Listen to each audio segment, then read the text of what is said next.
see all the nasty green, the green rock. So I think we're definitely gonna grab this guy. We've gotten both of those wrasse right there. Look at the size of these two clams in here. What is up, everybody? Welcome back to another awesome video. If you guys can't tell by today's title and thumbnail, we've got another negative fish tank video on our hands. Now, unfortunately, we are dealing with something called dino flagellates, or dinos. In the reef industry, they call them dinos. It's for short term for dino flagellates. Now, it is this really gross algae that wraps around my corals, kind of suffocates them, and it sucks. It's really, really bad, and we've kind of been fighting them for maybe 2 or 3 weeks now. I've been working with my good friend Bay Area Reef, also known as Peter. Now, you guys, he is a crazy reefer. I actually mentioned him in one of my last videos. His display tank is literally to die for. It is insane, full of coral colonies, crazy acros, anything you could think of. Peter's probably got it in his tank. He is a much more knowledgeable man when it comes to all this reef stuff and all these nicks and knacks, the in and outs. He's literally got it packed down, if you guys couldn't tell, with his reef tank. We're also gonna get a segment from him of him just explaining what my problem might be, kind of breaking it down for you guys to where you would understand, because it's really tricky and it's a whole lot to understand. To say the least, you guys, I'm gonna give you guys some updates around the house, show you guys some of the little projects we've got going on, and then our first step in today's video is actually going to be heading down to Tommy's place. We need to bring him a nice water sample, test it to see really where we're sitting with all of our, alkalinity, calcium, magnesium, phosphates, nitrates. We really think that the phosphates and the nitrates are the problem behind these dinos. So it's gonna be a lot, you guys, but stick around. This is more of an educational video. Hopefully you guys enjoy. Let's get to updating. Coming right up to the crystal clear pond, we actually did a water change. It's nice and clear.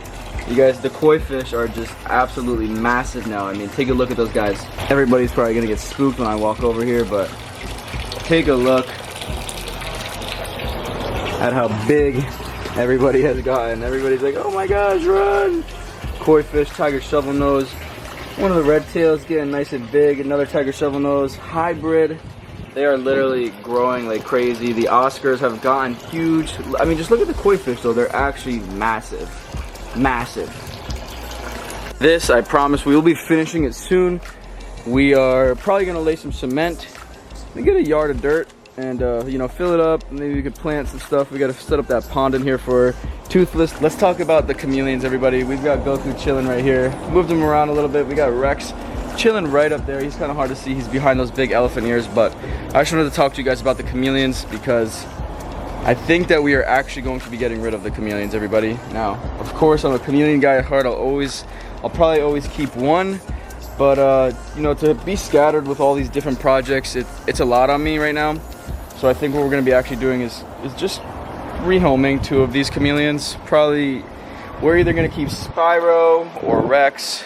I know Goku, because I'm not breeding, I know he deserves to go and breed and get those amazing genetics, amazing bloodlines out there into the world. So I don't know, it's just a thought I'd run it by you guys just to let you guys know. Our main focus right now is the crested geckos. You guys all know that.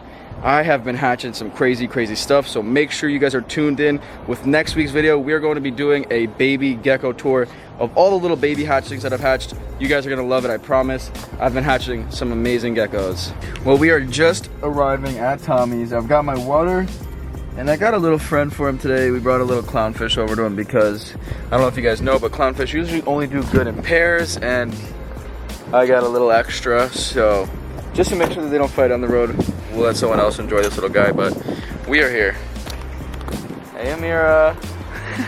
Tommy's actually not here today, so Amira will be testing the water and setting the little fish up. Walking right in, this tank literally is looking at me. Look at the size of these 2 clams in here. Holy smokes, dude. Like, those things are huge. And then you got some really cool little ones. This one is super blue. That one is really nice. I'm sure you guys all remember our top shelf trip. We've gotten both of those wrasse right there. The yellowtail tamarin and the royal rainbow pencil wrasse. We unfortunately lost the orangeback in treatment. All these fish do get treated and quarantined to make sure that we bring nothing into our fish tank. But here they are. These 2 are looking great, eating like crazy. We got the yellowtail tamarin and then that little rainbow guy. I don't know what he's doing, but he's got some personality on him. These guys will be able to bring home next week, so super excited about that. And then you all know I can't walk into any of these stores and not buy something, so Tommy actually caught my eye with these little tiny yellow tangs. You guys all know that we just got rid of 2 of the tangs that we originally had due to like aggression and just not getting along with the tank mates and kind of picking around at the corals and whatnot. So we're gonna try a new kind of tang, and these are these little tiny yellow tangs. Super amazing. All these tangs are kind of born almost a translucent color. Like he really doesn't have any color. These things become super bright yellow. They all grow into their yellows, but I think we are definitely gonna grab one. How many does he have? 4 or 5 of them? I think this is the little guy that I liked, just because he's the biggest. Aye. So I think we're definitely gonna grab this guy. Sweet. I did record a mirror testing our water, but my mic somehow got unplugged. But it's all done and said now. Our nitrates are looking at 4 parts per million. Did I say that right? Yeah. Oh my goodness. Hey. 4 ppm. Hey, I gotta get like exact with my crowd here. So 4 ppm, 4 parts per million. Our PO4, our phosphates, we're at 0.08. Calcium at 430 parts per million. Alkalinity 8.7. Don't know what the DKH stands for. And then our salinity is at 35. So we're looking pretty solid. Our phosphates are probably still a little high. How are those nitrates? Good, bad? They're good. Good. So we're looking pretty solid. Here we are. Need some name suggestions down below. This is our new little yellow tang. He does look big in that bag. Oh my goodness. He's really not that big. He's probably like this big. I don't know. But there he is. We are on the way home. We got our tang, we got some filter floss, and some fish food. So we are now home from Tommy's. And sitting right behind us, everybody, is our 90-gallon Red Sea reef tank that we are dealing with a lot of problems. Just, I mean, it's not the end of the world. A lot of the times this really would, you know, bother someone pretty bad, but I think with the right help behind me, due to my friend Peter and being around Tommy that's so knowledgeable, and of course having a lot of good friends over at Bulk Reef Supply. Big shout out to Cade. We also just unboxed this today. It is, hold on. It is our Apex A3 system. You guys, this is literally like a reef robot right here. I'm gonna be able to add things onto it to where, you know, we could automatically test the water, automatically dose if we're low on something. This is gonna be a huge help. So big shout out to Bulk Reef Supply, and of course a big shout out to Cade. Couldn't have had this possibly without you guys. So getting right back into the fish tank, everybody. Let's talk about some of the problems that we're dealing with. Like I said earlier, we are having a phosphate problem, a nitrate problem. I'm not gonna explain much, so I'm gonna leave it into Peter's hands to explain to you guys. So put your listening ears on, because this is gonna be some really valid information, especially if you guys are dealing with any of these problems that I'm dealing with too. Algae, dinos, anything along those lines.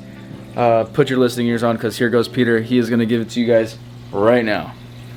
Hey, what's up everyone? What's up, Gio? Thank you for having me on your channel today to talk about a topic that me and you have been going back and forth about and trying to get it maintained, which are the nutrient levels in our reef tank. So behind me is my 200-gallon mixed reef tank that I have for a little bit over 3 years, and I contribute the success of this tank to maintaining my level of nutrients in the tank. And when I talk about nutrients, I specifically mean the nitrate and phosphate levels in our tank. A little bit about nitrates. So nitrates appear in our system due to the nitrogen cycle. So that converts ammonia all the way to nitrates via specific bacteria. Other contributing facts is overcrowding or the livestock in your system. The fish poop or the livestock waste contributes to high level of nitrates in your system. And having too high levels of nitrates leads to problems such as nuisance algae. And so to combat that, we want to keep our nitrates level in a range that isn't too low or isn't too high. This system is kept at about between 5 and 10 parts per million. And I derived that number from at-home test kits that you can buy at your local fish store or online retailer. And so phosphate levels, on the other hand, are very similar into the problematic effects of having it too high or too low, with the addition of phosphate levels going too high based on the types of food that you may be putting in your system and the uneaten food that settles and the detritus that decays over time. Also, the decaying organic matter in your system will also contribute to higher phosphate levels. Now, if you have phosphates that are too low in your system, now you're inhibiting your skeletal growth of your corals, because they need these nutrients to be able to grow and to be able to have that beautiful coloration that you see in very successful reef tanks. Now, phosphate levels in this tank are maintained between 0.05 and 0.08 parts per million. And the reason being is that it depends on the type of corals that you have in your system. This tank is a mixed reef tank. It has both what we call LPS corals and SPS corals. And so I have to choose nutrient levels that are kind of in the middle that makes both of them happy. If you have an LPS dominant system or a soft coral dominated system, then you can keep your nutrient levels a little bit elevated and they'll be happy. But if you have an SPS only or SPS dominant system, then they're a little bit more picky and you want to have those nutrient levels a little bit on the lower end. But overall, I know Gio, me and you have been battling the algae and the dino issues in your tank, and we're close to getting rid of them. And hopefully with our continued efforts of manually removing the algae and the dinos and dosing something that can compete with the dinos and algae, such as bacteria, we can win that battle and hopefully get your tank to looking like a beautiful, thriving ecosystem. And that's the goal for everyone, right? But yeah, just to wrap up, I just want to say that nutrient levels are a crucial part of maintaining and keeping your system successful over the long term. So if you have any questions, feel free to reach out to me, Gio, and yeah, hopefully we'll get through this together and have yourself a beautiful, thriving reef tank. So I'll catch you later. Now, jumping back into it, you guys all heard him say to counterfight this algae or counteract this algae with a bacteria.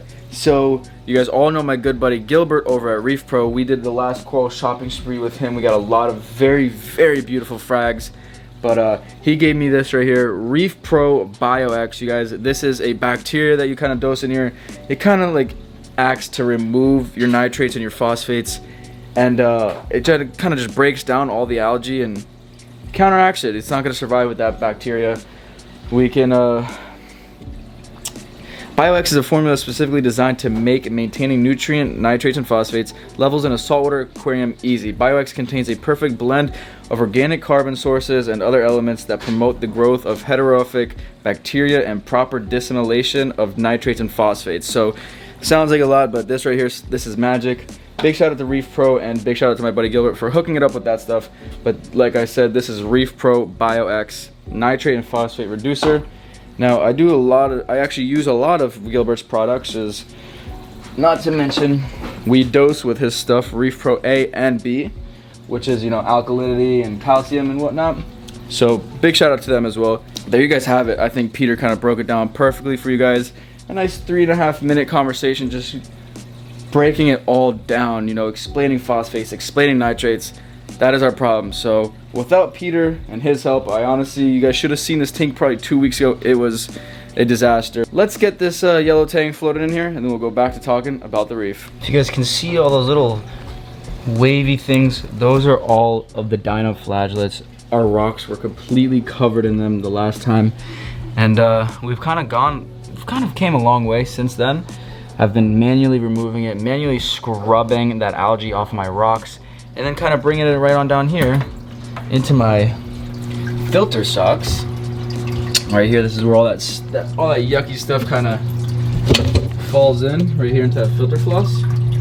And all that yucky stuff gets on there, then we change it out and redo the process until we're not seeing any more of them. Our main focus right now is honestly to just lower our nitrates and our phosphates. But after today's water test, they're actually not looking too terrible. I think our phosphates were at 0.08. Last time I went in there to check my water, it was like 1.36. So that is extremely high. And due to this problem, we've lost some really grilled pieces, some really nice acros, and it sucks because of course they're not cheap, and you guys all get the gist of things. It's not fun to lose something that you like. I lost one of my favorite pieces, the Walt Disney. That is now what the Walt Disney looks like, everybody. Sitting at the bottom of my tank, completely bleached out. I need to move this colony back up, but Tommy didn't have any glue today, but I tried to save that acro. As you guys can see, one of the pieces right there is dead. One of the pieces is still alive, so I was able to save that. Tried to save this Walt Disney right here. Wasn't able to save that. And then right up here, right there, that guy he's on his way out. I wish my camera can zoom in more, but that's all I got for you guys. But a lot of my acros are just colored down and not bright to their full potential. But that is only due to my phosphates and my nitrates being super high here. Kind of like what Peter was explaining to you guys. It's gonna be kind of a battle to fight this. I think we've gotten a long way so far, so it's kind of a lot of work, you know. I gotta come in here every day, scrub the rocks, siphon the dinos out as much as I can. This is honestly amazing packaging right here. I thought you opened it through this way. I don't even know where to begin, but just look at the whole packaging of this. You flip this open, you got all these little, I don't know, it looks crazy, but I am super excited to set this up. And here we are. It kind of explains a lot. You can control things through your phone, but there's a lot of add-ons to this robot, if you want to call it that, where we could add a trident and it's going to test our water.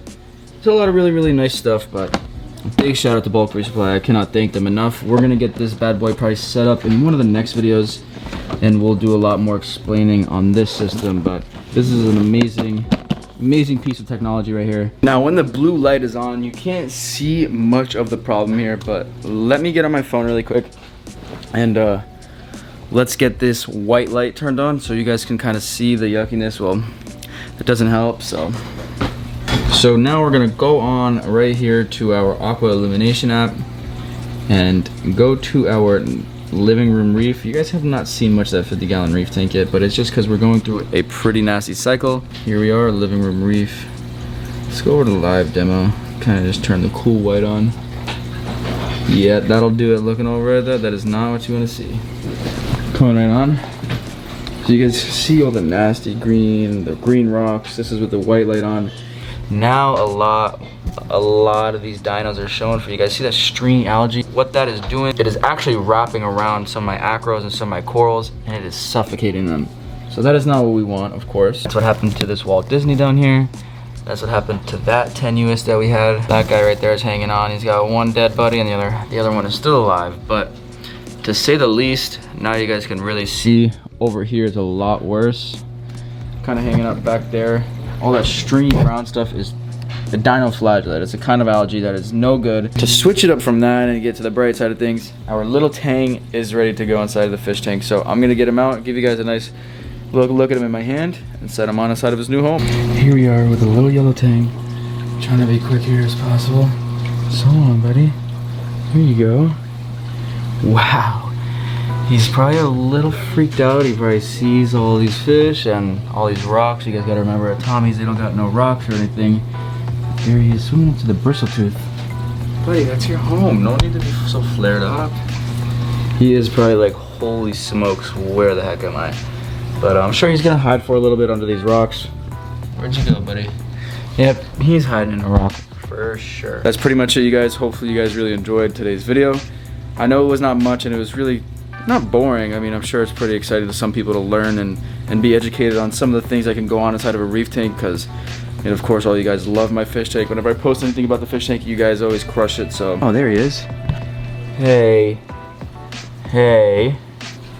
So they're just feeling each other out. I will literally take you out of this tank. So they're gonna probably feel each other out for a couple of days and get to know each other.